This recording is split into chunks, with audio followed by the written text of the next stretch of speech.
Hello, hello, hello. Welcome back, my beautiful empresses, to Embody Your Empress. If you're new here to the podcast, this is your place to come, chat, relax with us as we learn some stuff, uncover some new perspectives, and step into our Empress energy. Today, we have a fabulous guest joining us. We have Kelly Robinson. And Kelly, welcome. Thank you so much, Sarah. I'm really excited to be on with you today.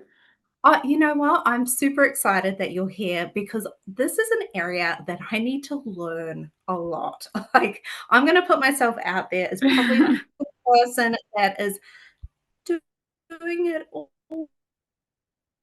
I'd all love to. maybe a little bit incorrectly. Yeah. I'm going to put my hand up. I'm going to be that person that you're probably going to be like, here's the example of. Kelly is a clinical nutritionist. And literally saying that my body is contracting, going, oh, we're in for it, Oh, Sarah. But that's what I want to blow apart. That's what I want to put a stop to, because I know I'm not the only person out there that hears the word nutritionist and thinks they're going to get in trouble. That's not right. Tell me I'm right. Tell me that's no, okay. no, there is no getting in trouble with me. Absolutely not. I am not the school principal waiting to rap you on the knuckles with the ruler. No, definitely not. Fantastic. All right, Kelly, tell us a bit about you. Tell us about your journey and how you got to be doing what you do. Yeah, okay. So, I haven't always been a nutritionist. I drank Coca-Cola. That was literally the only fluid that passed my lips in my teenagerhood for about 3 years. If I got up in the middle of the night and went for a drink, it was a glass Coke.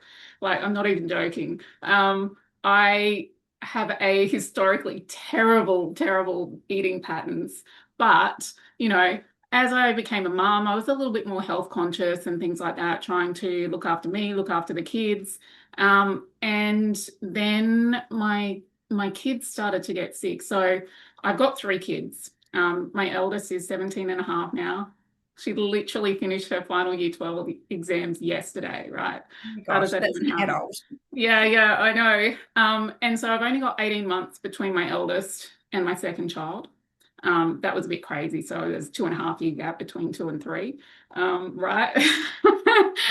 But when I was really, really heavily pregnant with my second, my daughter got sick. And it was just kind of like a everyday sort of virus type thing. So she was just under 18 months old. And when she got better, she got this cough. And it happened every night when she went to bed. She would cough for hours until she's vomiting or retching every night. And this lasted for weeks, like I'm talking 6, 8 weeks. Um, and I had a newborn by the time it finished in the house. It was like, I think I was something like 8.5 months pregnant when it first started, and it went for weeks. So it was a nightmare. As I've got this newborn, I've got this 18-month-old that's like coughing every night till she's retching, and it was just like um and that kind of is what started the whole thing for us, because then every time she got sick, it didn't matter what she got sick with. When she started to get better, she would get this cough, and every time it lasted for weeks. Every time it was the same thing, coughing until she's retching, vomiting. So we had her at all the doctors, we had her on all sorts of different medications. They ended up referring us to the children's hospital for the respiratory clinic, and they found a medication. And they said it's a preventative. So because we never know when she's going to get sick and it takes a couple of weeks to kick in, we're going to get you to give it to her all the time. So we're like, yep, okay, let's try it. And we tried it. And the next time she got sick, she didn't get this cough. And we were like, oh my God, yay, this is fantastic. So we went back for our follow-up appointment. We're like, it's worked. This is great.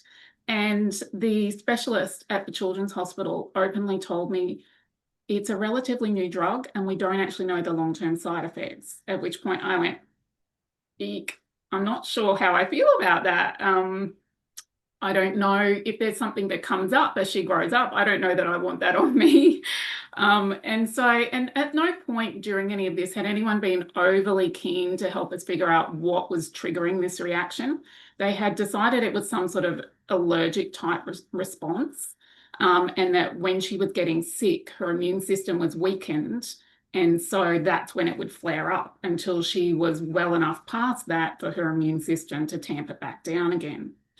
So at that point, we kind of went away and went, okay, well, we need to figure out what's actually triggering the allergy. And so then we can remove that and we don't need to give it this unknown medication, which happen to know now is associated with suicidal ideation in children, which is terrifying, right?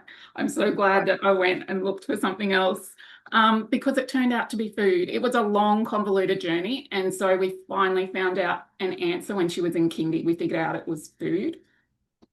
At which point I was I was an internet warrior at home, keyboard mum, trying to figure out how to help my kids. And we did a supervised elimination diet to work out that it was food that was triggering for her.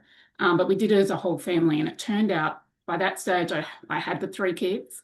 And it turned out they were all reactive to the same foods, but just in different ways. So for my daughter, it was the respiratory cough.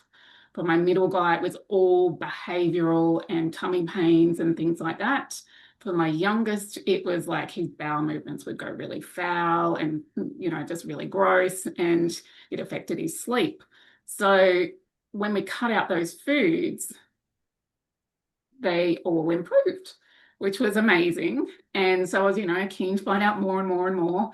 And we sat at that point for a while. We cut out all those foods that were problematic, and a lot of them were unfortunately healthy foods. So the food chemical that they were reacting to is a naturally occurring food chemical called amines.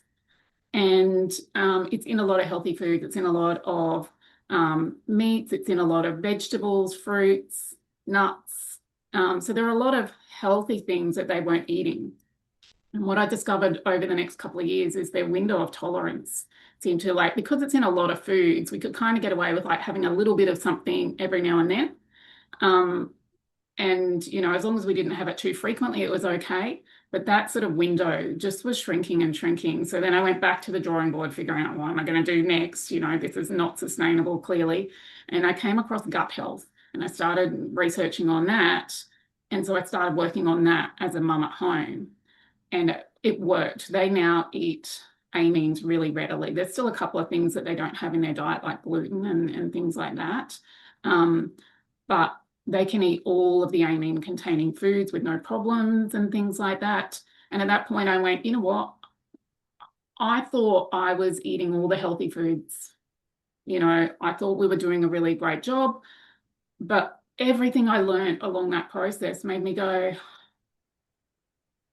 actually, the food that we're being told is healthy and great for us and, is all good, is actually a lot of it's not. And I need to go and learn this, and I need to figure out how I can then help other people, because I had to figure it out on my own. It was hard. It was a lot of work. So I have a Facebook memory that comes up every year that says, I know what I want to be when I grow up. And I literally wrote it like 35. And that was the day I decided to throw in my job, enroll in my degree, and start again. Wow. Yeah. What a commitment. What a Yeah. commitment. So it was the same thing in the foods that all your children were reactive to. Oh my gosh. That actually, as a mom, blew my mind and made me terrified when you said that the medication hadn't even been tested for long-term side effects, and that when you actually looked into it, the suicidal ideology, like in Yeah. children. And that wasn't known back then because it wasn't around long enough for them to. So that's only something that when I went back and looked at the research that had come out since then, only a couple of years ago, and discovered that that medication has on their list of potential side effects, Oh my suicidal God. ideation in kids, which as a mom, I don't know, that terrifies me. That gives So me goosebumps. That yeah, gives me goosebumps. yeah, And just not even just that medication, not just medications in general, but so many things in our society. Someone goes, that's a great thing. That'll solve a problem for you. And we go, okay, great. And we don't know. We just don't know what yeah, it can cause later down the track. yeah. Oh my God, that actually makes my heart stop. Yeah, but I that's love. I'm not sharing that story to scare people.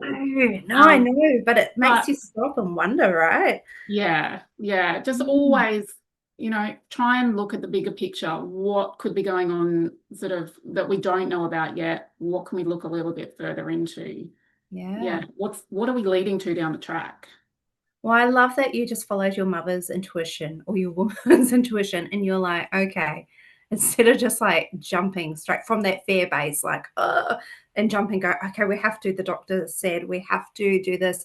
You're like, okay, cool. Let's take a look outside the box and play with it. And you did it all with supervision and as a family as well, which is really cool. I could imagine like when you've got three young children and yourselves raising them, like it would be easy to be like, oh, this one child has a challenge. Let's just focus on that and, play with Yeah, play with that restrictively. And that would be really a difficult dynamic. yeah, Having young children, well, not getting that, not getting this. I love that you yeah, embraced it yeah. as a family approach. Well, my background was working in early childhood. So I was pretty familiar with, children's social, emotional, developmental needs and things like that. And as I was thinking about doing this elimination diet, initially just for my daughter, I was thinking, that's going to be really hard for her to go through that process while the rest of us around her eat whatever the hell we like. I can't imagine doing that as an adult. Well, actually, I have done that as an adult, but that's hard. That's a hard call for an adult, let alone to put that on a 4-year-old child and go, hey, this is. So we were very much, my husband and I were talking about it and we agreed we would do it as a family. Just that way, we're all eating the same things and she wasn't going to feel left out. She was bad enough, she was going to feel left out maybe at school or kindy at the time in front of her friends. But when we were at home in her safe place, that she was not going to feel that she was missing out. We were all in it together. And that's where we discovered, oh, hang on, actually, it's not just her. Even I was reacting to those foods. Yeah, Wow. yeah. Was there, when you were doing the restrictive process, was there a method in which foods were taken out in which order? Yeah, yeah. So it was quite a specific. It's a well-known dietary elimination diet for identifying food intolerances and things like that. So at the time we went through a dietitian because I was concerned. I was still breastfeeding my youngest, and I didn't want him missing out on nutrients and things like that. There's a few things that I wish had gone a little bit differently now that I'm qualified as a nutritionist and I know things that I didn't know back then. So amines was the predominant thing that they were reacting to, but there was also a couple of others. Dairy and gluten were also problematic. And my husband's family's actually got a really strong family history of celiac disease. But at the time, it was never suggested that we test them for that before we took the wheat out to challenge that. I strongly suspect at least my middle son is celiac. Is celiac? Um, he woke up every day of his life crying and complained of a sore stomach all the time until we changed his diet. And there was a whole bunch of other things, that I could go into, and I could, be here for hours. But now, when I look back, like eczema and things like that, which is quite common in celiac. Now, when I look back, I'm like, oh, gee, I wish we tested and checked first, because to give it to him to test, we have to give it to him like a large quantity for like 4 to 6 weeks to then Oh, test. okay. And it has a big impact on his emotional regulation, behavior, and things like that. So we've said to him for the last few years, he's just actually turned 16 last week. But we've said to him for the last few years, as you get older, we've had him tested for the gene, and he definitely has a gene associated with celiac disease. And we said, when you get older, if you want to go back and test that, no problem at all, we'll support you. But right now, I don't think the impacts of doing that outweigh the benefits. So we just completely keep him gluten free. Okay. That makes sense. Yeah. Yeah. That's a long period and potentially a lot of dysregulation throughout the day. Yeah. And, that's both the mood and that side of things, dysregulation, but also the gut pain. And like he Mm. literally complained multiple times a day when he was younger that his tummy hurt and things. But he was quite an anxious child when he was young until we actually changed his diet. So, a lot of people sort of, when you've got a child that, they consider anxious and they get tummy pains, they just go, oh, well, it's just the anxiety that's giving them tummy pains, and they kind of fob it off. So we just trusted that and went along with that. Now that I know all the other things, now I go, actually, I suspect there was actually a bit more to that. But now it's a bigger deal to go back and recheck that. Yeah, I Yeah. can imagine. So it was a massive journey for you guys getting in front of someone. Yeah. When you see clients coming in initially, what is the trigger point to get them in front of you?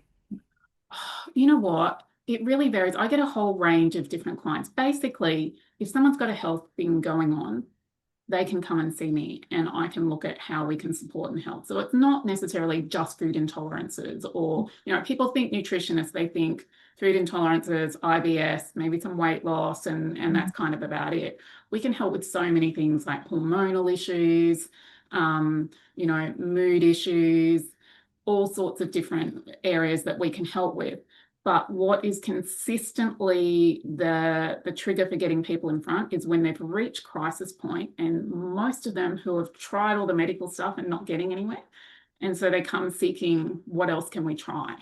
And, on that note, when I did my degree, I'd say a good 70 to 80% of the student cohort were mature age adults. There were hardly any school leavers doing my degree, and it was all people who had had their own health crisis and hadn't been able to find the answers with conventional medical treatment and things like that. A lot of those chronic diseases, or the things that we don't have a drug for, and they weren't getting better. They got tired of feeling like garbage and with all these health symptoms, so they went out looking for what else they could try, came across this sort of thing and gave it a shot and felt better.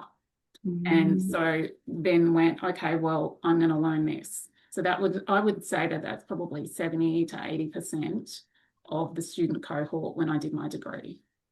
Wow. Yeah. Isn't it interesting And when that you just reflect back on that? Yeah. And that's not to say there's anything wrong with conventional medicine. Like, No. conventional medicine is really important. I'm not anti-conventional medicine at all. Sometimes I get the people that come to me are wanting to bag out conventional medicine. It's like, okay, actually, you know what? It saves lives.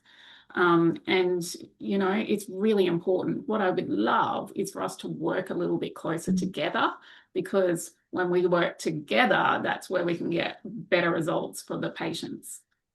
Absolutely. Why Yeah, not? Why not have the two things working in yeah, conjunction yeah, rather than trying to exactly. separate? Or, you know, I feel like that too. Like there's so many things that everything has a place and a time. And if we can support our bodies like in a holistic way, results are always going to be improved. Yeah, yeah, Um, 100%. Interesting. Do you think so? You're saying like mature age students come into this a lot. Is that like a society thing? Like you said, when you were younger, you would drink bottles of Coke like in the middle of the night. Do we have to go through that trashing our body state before and then get to crisis point before we go, hang on a minute, what are we doing? I really hope not. And that's Mm. kind of one thing that I'm super passionate about. That's why I'm super passionate about trying to get this information out there to people that, what we're doing every day matters, and it is having a direct influence on what happens to our body in the years to come. And so if we can start to let people know, I think for most people, they just have no idea. And that's the reality. Like, they're just going through life doing what we've come to see as, the socially normal thing to do. And it's not until that catches up with them But the thing that we are seeing in the research is it's catching up with us at a younger and younger and younger age. So that's what's concerning. Like, type 2 diabetes used to be considered, geriatric diabetes. And nowadays, it's people in midlife that are getting it. In the US, it's kids and teenagers. And it's so common across so many different types of health situations that as we as a society become a little bit unhealthier, these things catch up with us faster. So I'd like to think that if we can spread the word, share the message, and, change how we're doing things in those early years, then maybe we don't get those crisis points. Absolutely. Yeah. Every day matters. What should we be doing every day? Give us a rundown. Without giving away all your tips and tricks. Yeah. And look, there's some generalized, guidelines, I guess. I don't like rules. Rules sounds really like rigid and, horrible. Guidelines that probably on the whole, most people should be aiming for that maybe aren't. But one thing about what we do is we do personalized nutrition. So we look at the person in front of us. What is their health picture? What are their, family history? So maybe their susceptibilities for things to develop down the track. What are their current health situations? What are their past health situations? What are the things that are making that person them? And then what are the things they need specifically for them to be healthy? So I have an autoimmune condition and I manage that mostly through my diet and lifestyle. So there are certain foods that I don't eat because they trigger my autoimmune symptoms.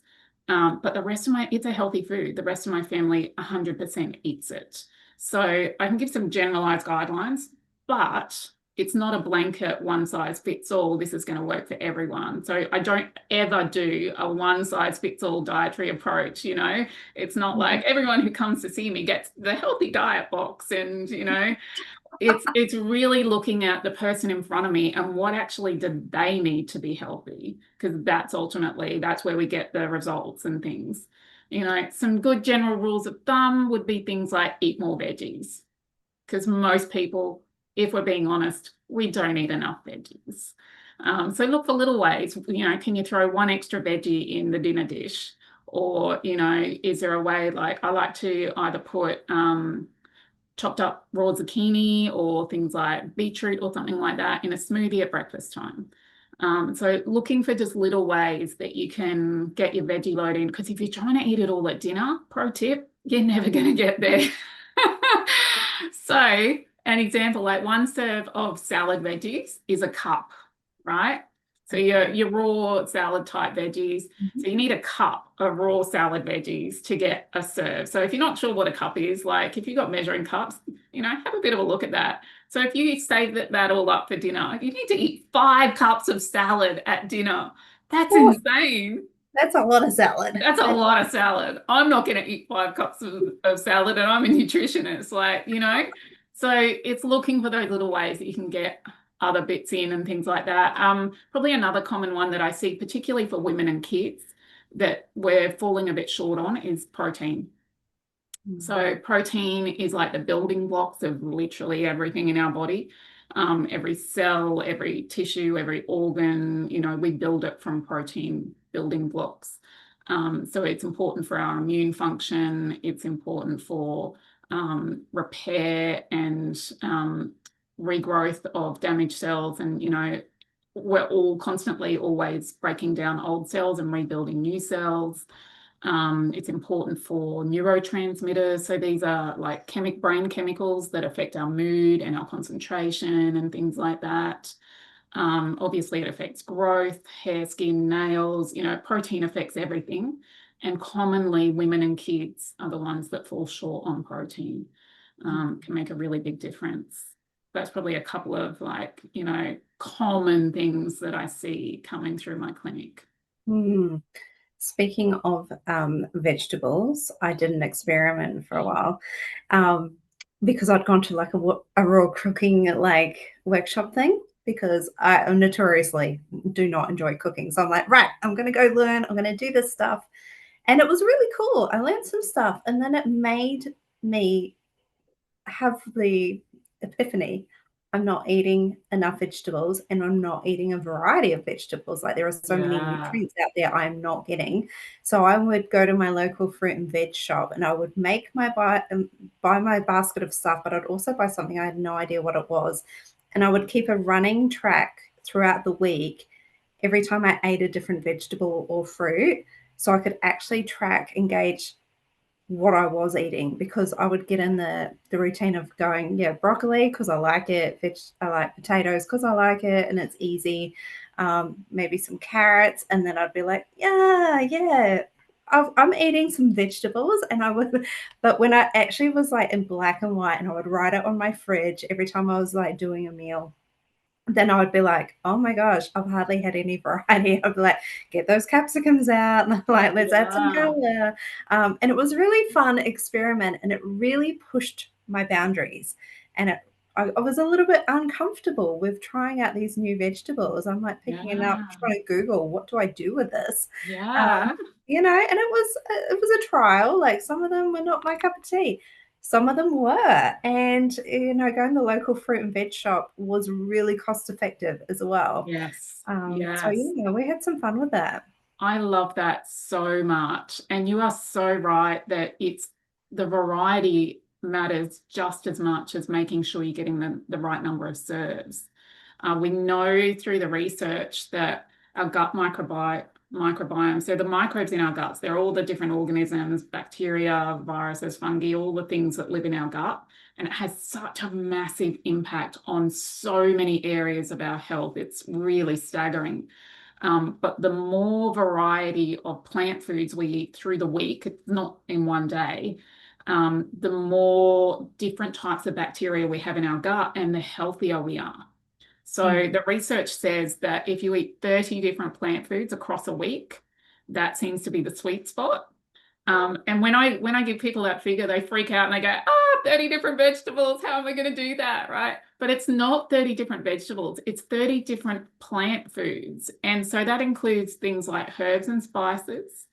It includes things like fruits, your vegetables, nuts, seeds, beans, legumes, whole grains, all of those come from plants.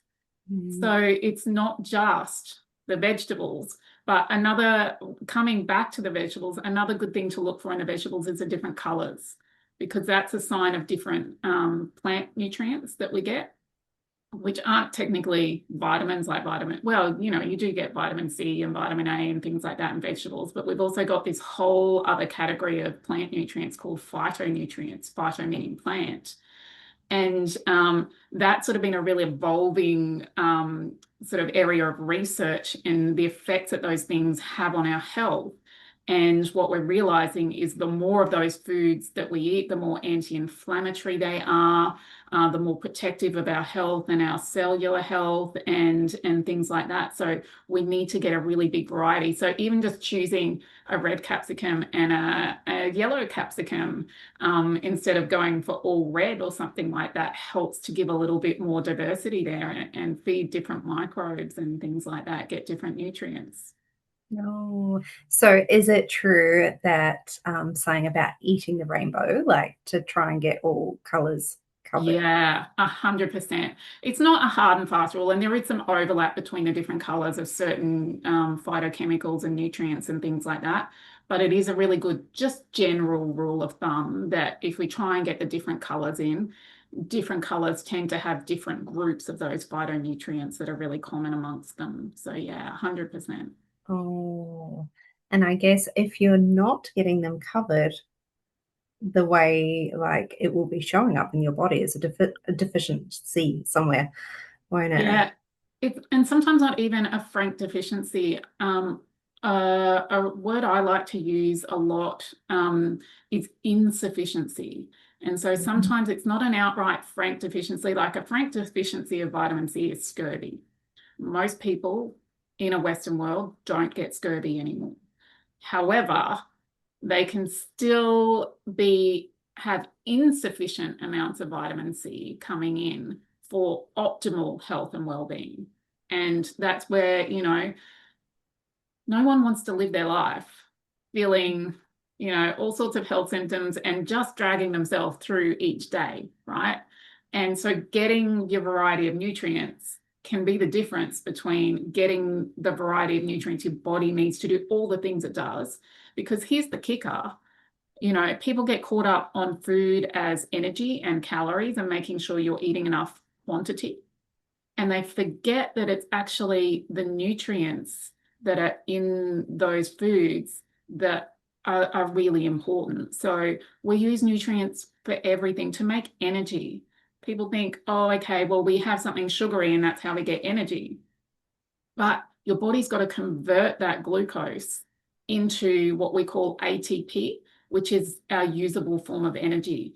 And the most efficient way to do that requires a whole bunch of different nutrients to help. They call them cofactors, to help that cycle go through and work properly. And if you don't get those nutrients in, you can't use your most efficient energy production cycle in your body. So of course you're going to be tired and feeling exhausted all the time and things like that.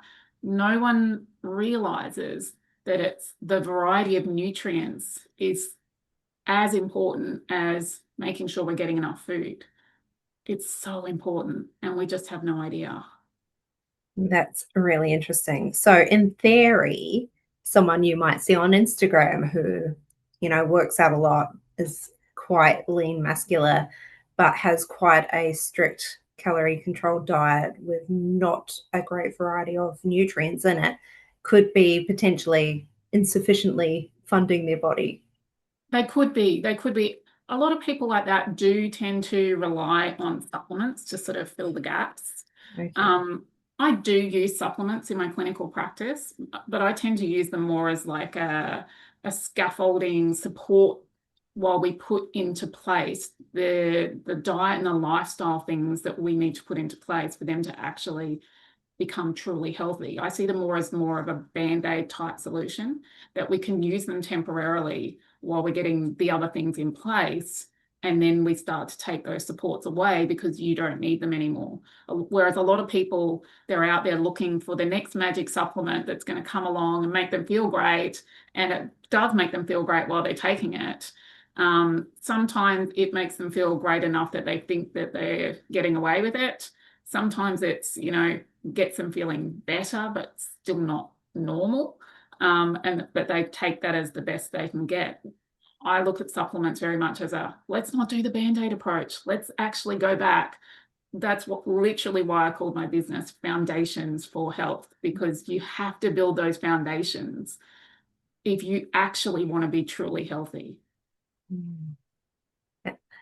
And that's something that a lot of us have lost sight of.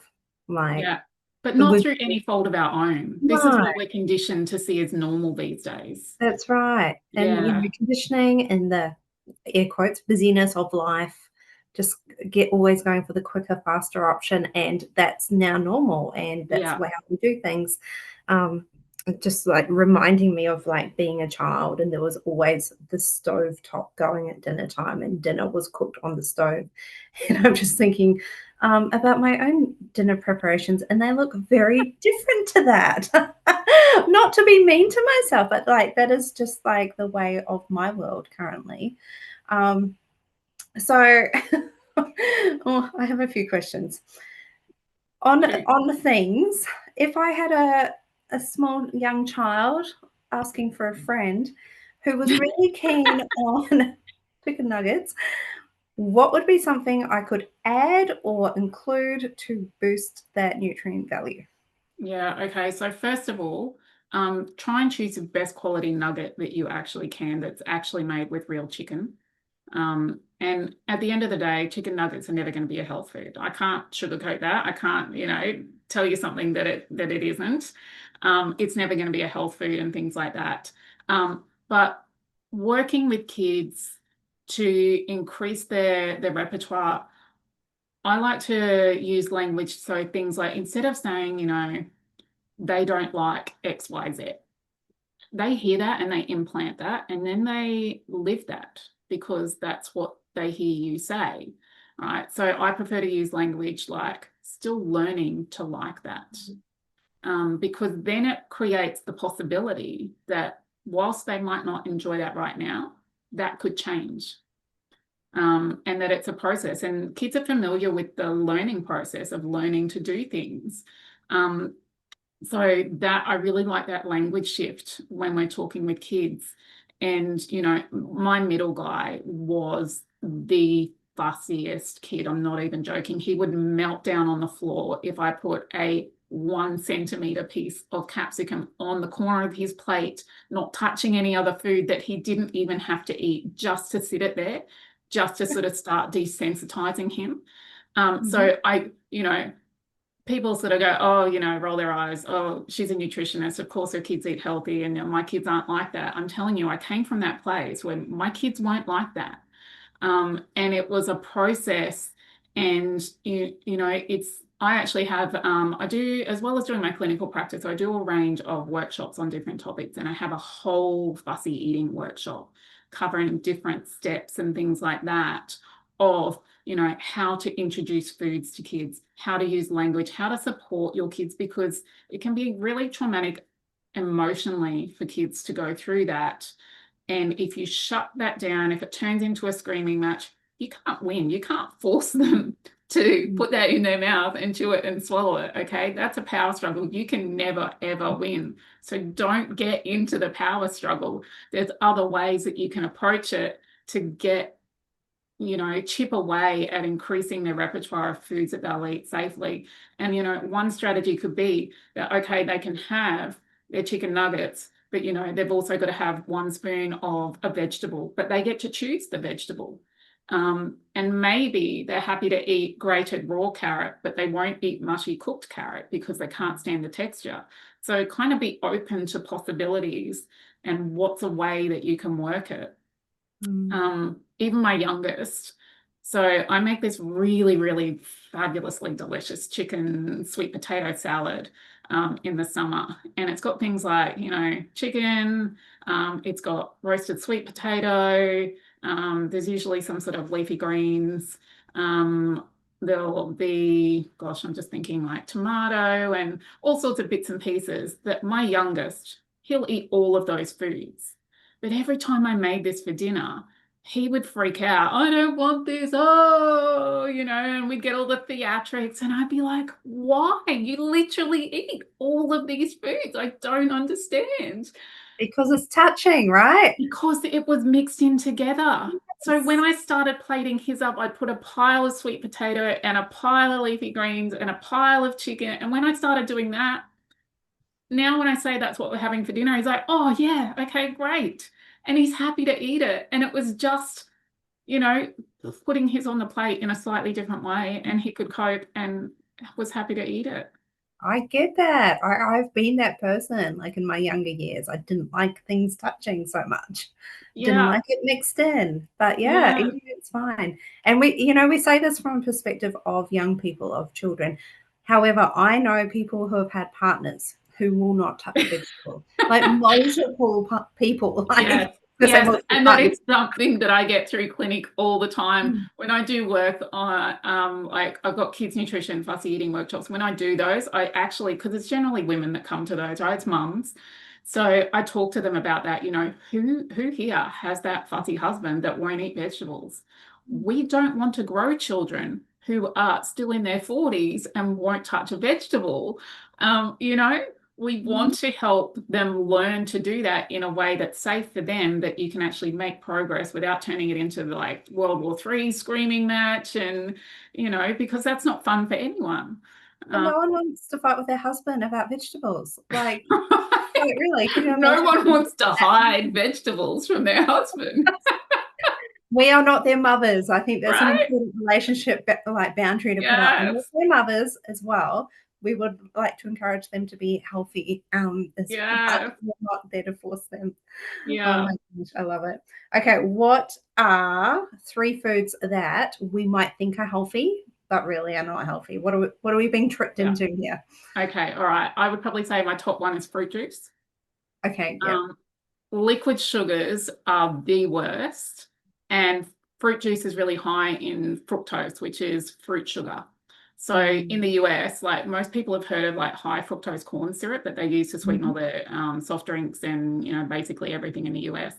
Fortunately, we don't have a lot of that here in Australia.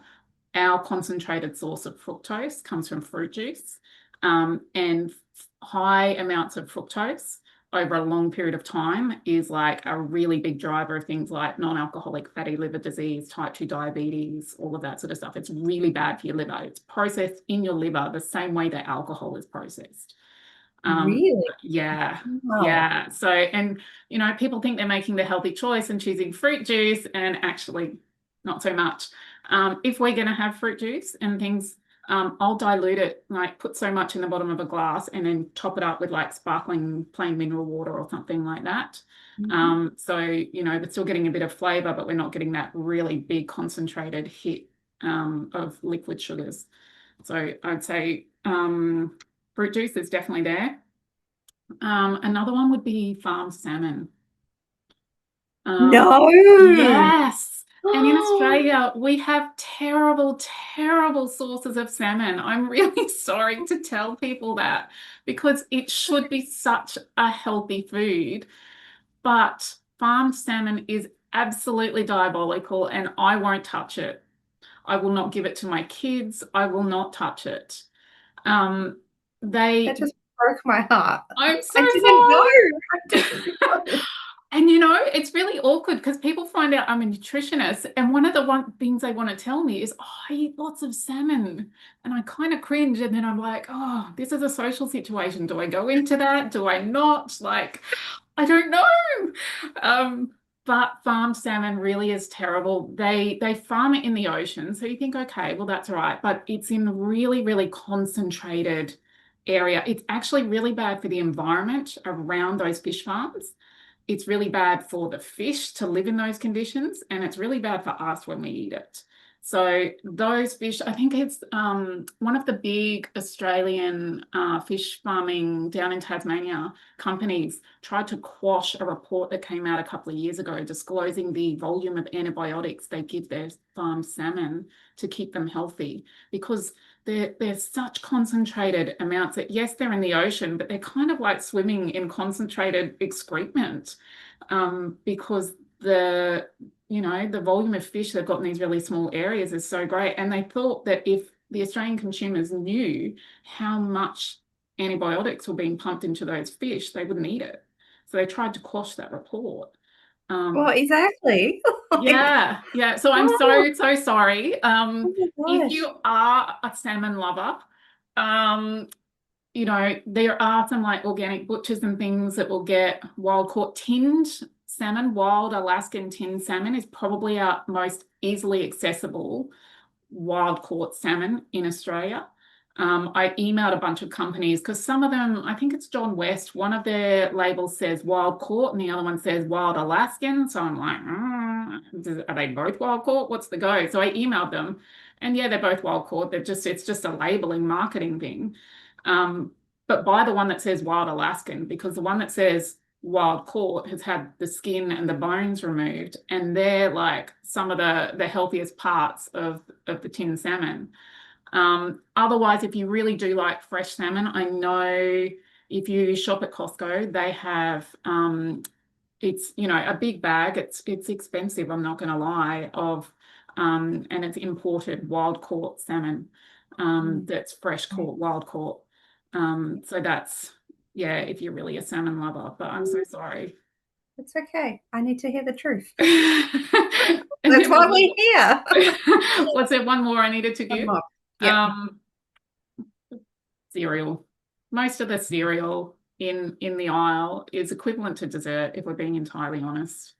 You can get lucky if you're proficient at reading labels and things like that, but most breakfast cereals are the equivalent of dessert. So I would probably suggest, you know, minimizing those as much as possible. Okay. All right. Whew. I think I need to regroup now. Oh my I'm goodness. sorry, I broke you with the 7, No, didn't I? I'm so sorry. that's okay, because I was those people coming up to you going, yeah, 7's a healthy choice. Great. I'll grab this easy freezer pack out of the Ah, supermarket shelf, no. throw it with a salad, and I'm doing good. Yeah.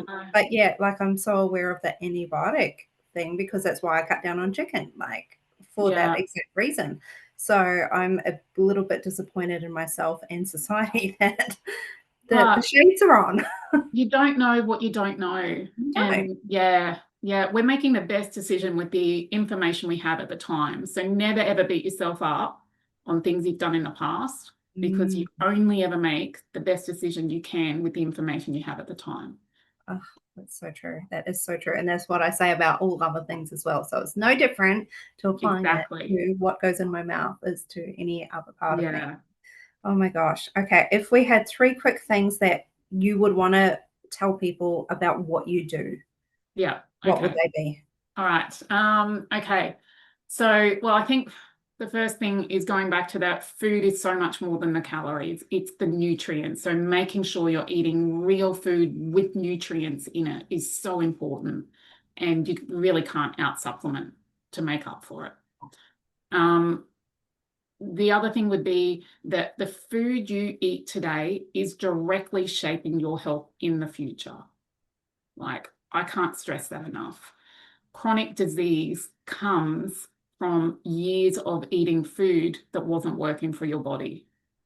Mm. And chronic disease is the rates of chronic disease is going through the roof.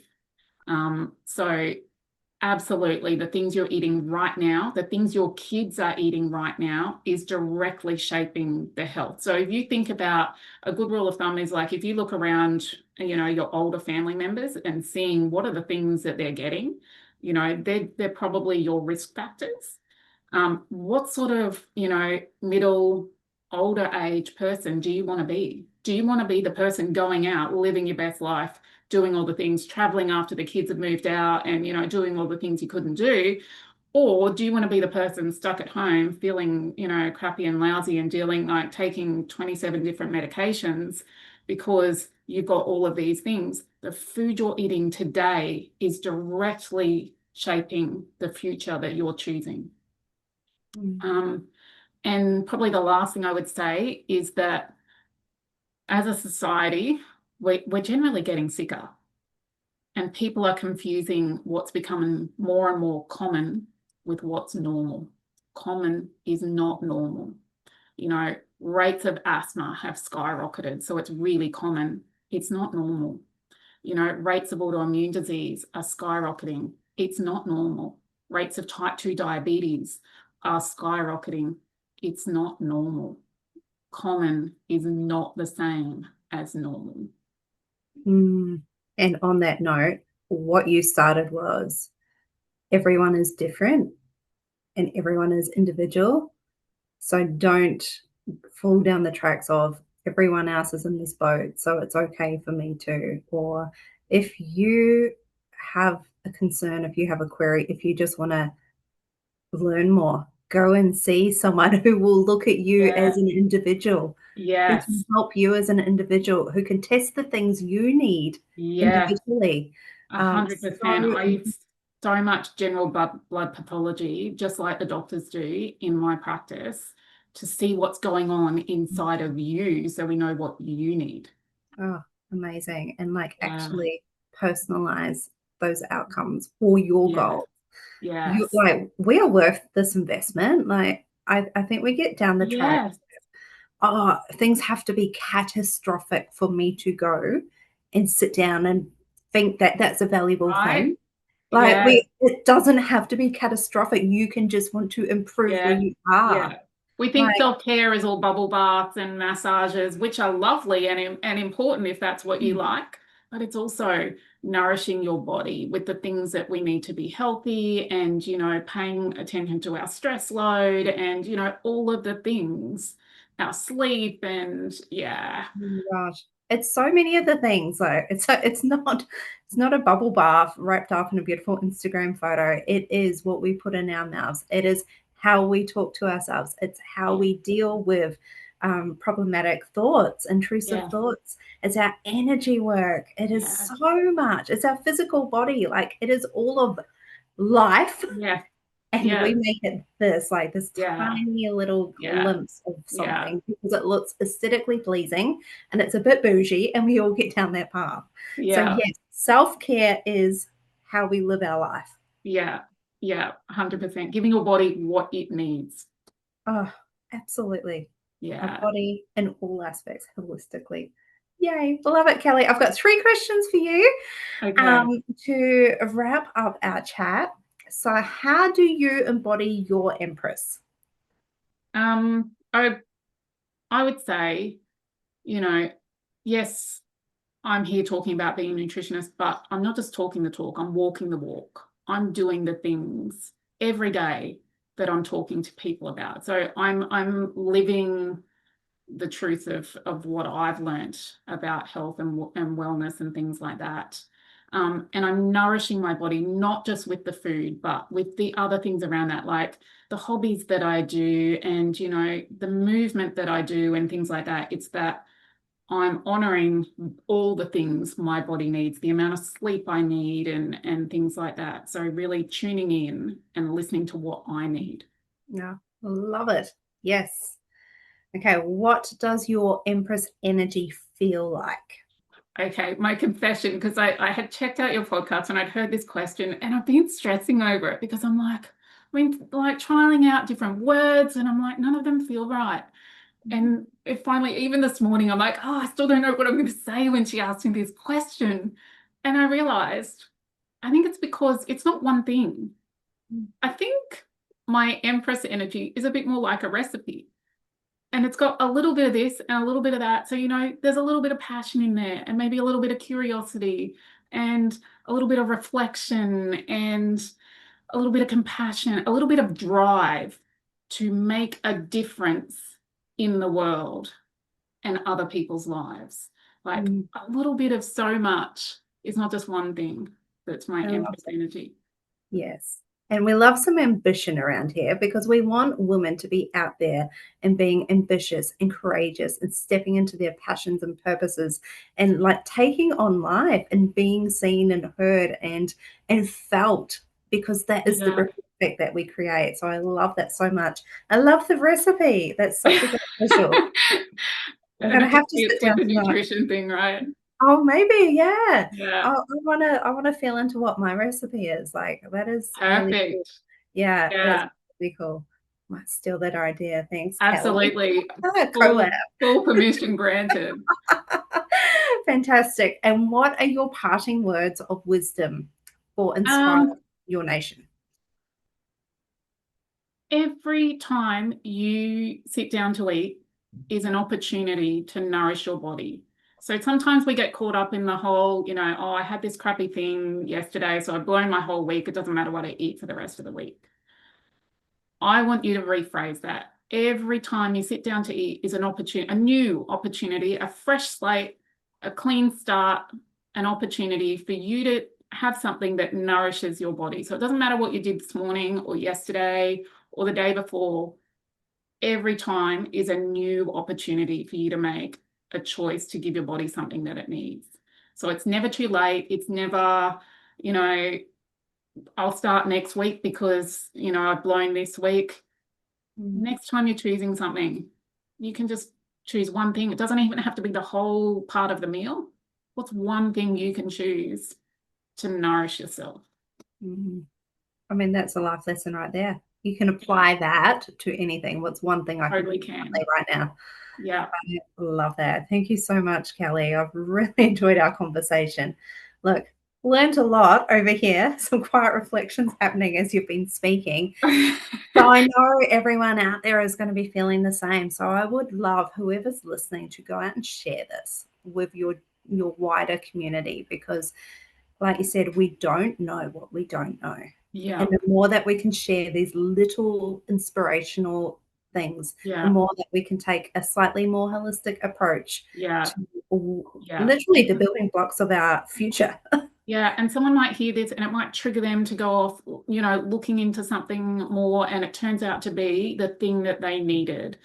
So yeah, 100%. The more people that I can help to get even just a little hint of a message out there, the happier I am. Whether or not they choose to come and work with me one-on-one, whether they find someone else if they need some help with something, or whether they're just like I was in the beginning, just chipping away, doing it themselves to start with, you know.